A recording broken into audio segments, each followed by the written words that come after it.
Vous avez déjà ressenti cette attraction fulgurante, presque violente, pour une personne que vous veniez à peine de rencontrer. Ce sentiment qu'au-delà des mots, au-delà des apparences, une force immense vous pousse l'un vers l'autre. Ce n'est pas le fruit du hasard. Ce n'est pas de la magie. C'est la logique silencieuse et implacable de votre inconscient qui se met en marche. Votre inconscient, bien plus sage que votre esprit conscient, sait précisément de quelles expériences, de quelles rencontres vous avez besoin pour devenir complet. C'est une force invisible, tissée par vos joies, vos peines, vos espoirs les plus secrets, tout ce qui a été laissé dans l'ombre au fil de votre existence. Chaque interaction, chaque regard échangé avant même de vous connaître, a préparé ce moment. Votre âme a reconnu un catalyseur pour sa propre évolution. La psychologie jungienne nous enseigne que nous ne tombons pas amoureux par accident. Nous sommes guidés vers les âmes qui détiennent les clés de nos propres prisons intérieures, même si nous ne savons pas encore que nous sommes enfermés. C'est une danse orchestrée dans les coulisses de notre conscience, une invitation à devenir qui nous sommes vraiment. Au cœur de cette logique inconsciente se trouve une image que vous portez en vous depuis toujours. Carl Jung l'appelait « l'anima » si vous êtes un homme, ou « l'animus » si vous êtes une femme. C'est une empreinte psychique, une distillation de toutes les expériences formatrices du féminin ou du masculin que vous avez connues. Pensez à l'influence de votre mère, de votre père, des figures héroïques de vos contes d'enfance, des personnages qui vous ont fasciné. Tout cela a fusionné pour créer un archétype intérieur, une sorte de portrait robot de l'autre significatif. Cette image n'est pas consciente. Elle vit dans vos profondeurs, attendant d'être activée.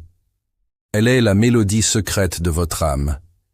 Et vous passez votre vie à chercher quelqu'un qui puisse la chanter.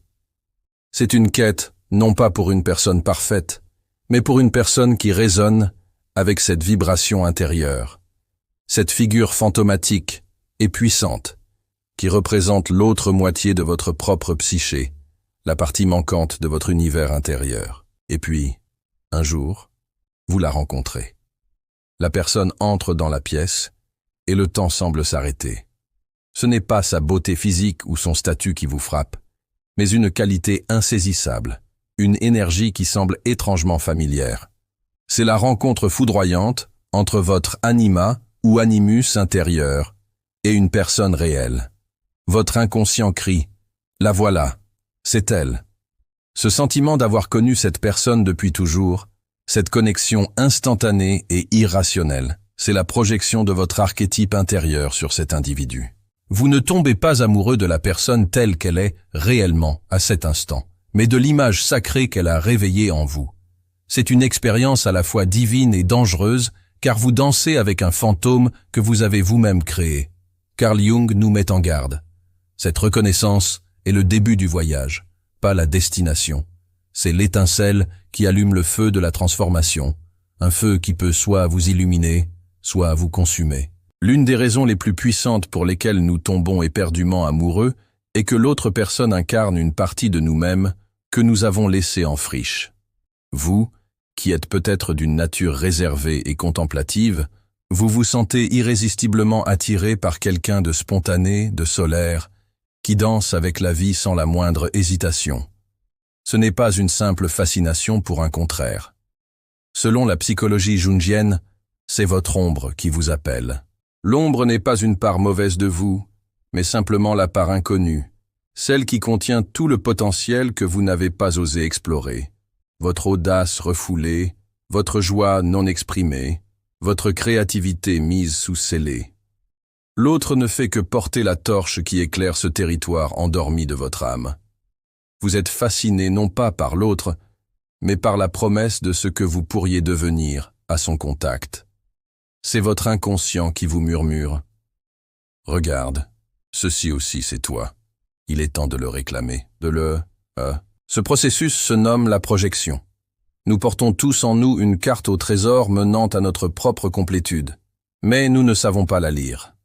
Alors, lorsque nous rencontrons quelqu'un qui semble vivre sur l'île où ce trésor est enterré, nous projetons sur lui toute la valeur de ce trésor.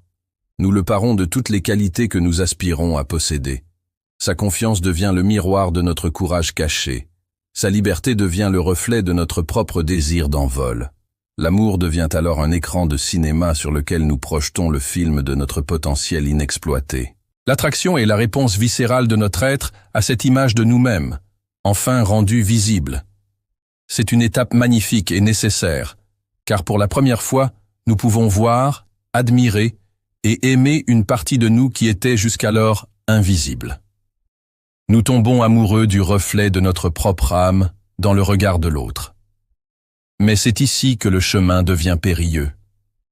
Le risque immense est de tomber dans l'adoration du miroir au lieu d'intégrer l'image qu'il nous renvoie. Vous commencez à croire que cette lumière, cette force, cette joie appartiennent à l'autre, et que vous ne pouvez y accéder qu'à travers lui. Une dépendance subtile mais puissante s'installe. Vous avez besoin de l'autre pour vous sentir vivant, complet. Mais aucun être humain ne peut porter le poids d'une telle projection indéfiniment. Le jour où le miroir se fissure, où la personne réelle apparaît avec ses propres failles, ses propres ombres et ses propres besoins, l'illusion se brise. L'amour que vous pensiez éternel peut alors s'effondrer en un instant, car il n'était pas fondé sur la reconnaissance de deux êtres entiers, mais sur l'admiration d'une qualité que vous aviez externalisée. Le but n'est pas d'adorer celui qui porte la lumière, mais de l'utiliser comme guide pour allumer sa propre flamme. Parfois, la dynamique s'inverse. Ce n'est pas vous qui projetez, mais vous qui devenez l'écran.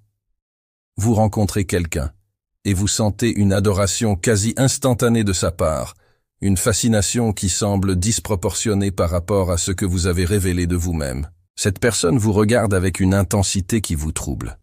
Elle semble vous comprendre à un niveau que personne n'a jamais atteint. La vérité, aussi troublante soit-elle, est que cette personne ne vous voit probablement pas du tout. Vous avez, par un geste, un mot, ou simplement par votre seule présence, activé en elle une image inconsciente d'une puissance phénoménale, son anima ou son animus. Vous êtes devenu le crochet parfait sur lequel elle a suspendu le manteau de ses fantasmes les plus profonds. Elle ne tombe pas amoureuse de vous, mais de l'archétype que vous avez réveillé en elle. C'est une expérience vertigineuse, car vous êtes inondé d'une affection et d'une passion qui ne vous sont, en réalité, pas destinées. Vivre au cœur de la projection de quelqu'un d'autre est une prison dorée. Au début, c'est grisant. Être l'objet d'un tel désir, d'une telle idéalisation, peut penser de vieilles blessures narcissiques. On se sent enfin vu, enfin désiré dans son essence la plus pure. Mais peu à peu, un malaise s'installe. Vous réalisez que vous marchez sur des œufs, que vous jouez un rôle sans en connaître le script. Chaque fois que vous vous écartez de l'image parfaite qu'elle a de vous, vous sentez sa déception, son anxiété. Vous êtes devenu l'acteur principal d'une pièce de théâtre écrite par son inconscient. L'amour qu'elle vous porte est conditionné à votre capacité à rester ce fantasme. Il y a une solitude immense à être aimé pour une version idéalisée de soi-même, car votre véritable être, avec ses doutes, ses failles et sa complexité, reste dans l'ombre, invisible et affamé de véritables connexions. L'effondrement est inévitable, et il est souvent cataclysmique. Le jour où vous ne pouvez plus, ou ne voulez plus, porter le masque du fantasme, la projection se brise. Le jour où votre humanité, une mauvaise humeur, une erreur, un besoin personnel, transparaît trop crûment, le rêve de l'autre se déchire. Et sa réaction est rarement la compréhension. C'est souvent la rage, la trahison, l'accusation. « Tu n'es pas celui que je croyais », vous lance-t-elle. Et elle a raison. Vous ne l'avez jamais été. La passion intense se mue alors en un rejet tout aussi intense. C'est pourquoi tant de relations qui commencent tôt comme des contes de fées se terminent en champ de bataille. Elles n'étaient pas bâties sur la terre ferme de la réalité mutuelle, mais sur les sables mouvants d'une illusion unilatérale. La chute n'est pas la fin de l'amour, c'est la fin brutale du fantasme. Face à ces schémas, au chaos des projections brisées, il est facile de sombrer dans le cynisme, de croire que l'amour n'est qu'une illusion cruelle. Mais pour Carl Jung, et pour la part la plus sage de votre âme, rien de tout cela n'est un échec. La projection n'est pas une erreur de jugement, c'est la première étape, essentielle et inévitable, de notre croissance. C'est le langage de l'inconscient. Il ne peut pas vous parler avec des mots, alors il vous fait tomber amoureux. Il vous montre, à travers le miroir d'un autre être, les parties de vous que vous devez récupérer. Votre courage, votre joie, votre part d'ombre. La relation amoureuse devient alors un creuset alchimique. La passion, les conflits, la douleur de la séparation. Tout cela n'est que le feu nécessaire pour purifier le plomb de vos illusions et révéler l'or de votre véritable soi. Chaque histoire d'amour est une invitation sacrée à un voyage intérieur, un pèlerinage vers votre propre centre. Chaque personne dont vous tombez amoureux, et surtout chaque personne qui vous brise le cœur, est un maître déguisé. Elle est un catalyseur envoyé par votre âme pour accélérer votre évolution. La douleur fulgurante que vous ressentez lorsque l'illusion se dissipe est le signal d'un réveil. Elle vous force à vous poser la seule question qui compte vraiment. Qu'est-ce que cette personne représentait pour moi que je dois maintenant trouver en moi? C'est à ce moment précis que le voyage quitte l'autre pour revenir à vous. La relation a rempli sa fonction sacrée. Elle vous a montré la carte, et maintenant, c'est à vous de faire le voyage. Vous comprenez alors que ces rencontres ne vous ont rien volé. Au contraire, elles vous ont laissé un cadeau inestimable. La connaissance d'une partie cachée de vous-même, qui attend d'être intégrée et aimée par vous, et par vous seul. Certaines de ces rencontres, qui changent le cours de votre vie, semblent défier toute logique. Elles sont si improbables, si parfaitement synchronisées avec une crise ou une transition intérieure, qu'on ne peut les qualifier de coïncidence. Carl Jung appelait cela la synchronicité. Ce sont des ponts jetés entre votre monde intérieur et le monde extérieur, des coïncidences chargées de sens. L'apparition de cette personne précise, à ce moment précis, n'est jamais une erreur. C'est la preuve qu'un changement profond a déjà commencé en vous. Votre psyché, prête pour un nouveau niveau de conscience, a attiré à elle l'expérience exacte dont elle avait besoin pour avancer. Ces événements, même les plus douloureux, sont des clins d'œil de l'univers, des confirmations que votre chemin, aussi solitaire puisse-t-il paraître, est observé, guidé et profondément significatif. Alors, si vous avez reconnu votre parcours dans ces mots, comprenez ceci. Votre façon d'aimer n'est pas une malédiction, c'est un don.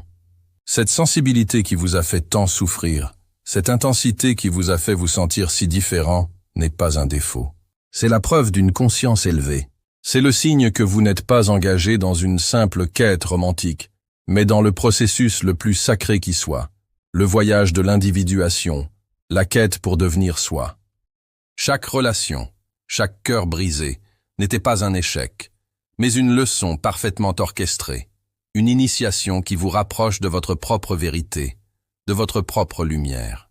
Vous ne fuyez pas l'amour, vous plongez si profondément en lui que vous en touchez l'essence transformatrice. Si ce message a résonné dans les profondeurs de votre être, commentez ci-dessous avec cette affirmation. Merci à chaque amour qui m'a ramené à moi-même. Abonnez-vous pour que nous puissions continuer ce voyage ensemble. Ce n'est pas une simple chaîne YouTube. C'est un lieu de rassemblement pour les âmes qui cherchent à comprendre. Alors partagez cette vidéo avec quelqu'un qui, peut-être, se sent seul sur ce chemin. N'essayez plus jamais d'aimer moins fort. N'éteignez pas votre lumière simplement parce qu'elle éblouit ceux qui vivent dans la pénombre. Votre chemin est plus exigeant parce que votre destination est plus élevée. Honorez chaque rencontre. Remerciez chaque miroir, même ceux qui se sont brisés. Ils n'ont fait que vous révéler les fragments de votre propre splendeur. Votre véritable histoire d'amour n'est pas avec une autre personne, mais avec l'être entier, puissant et complet que vous êtes en train de devenir.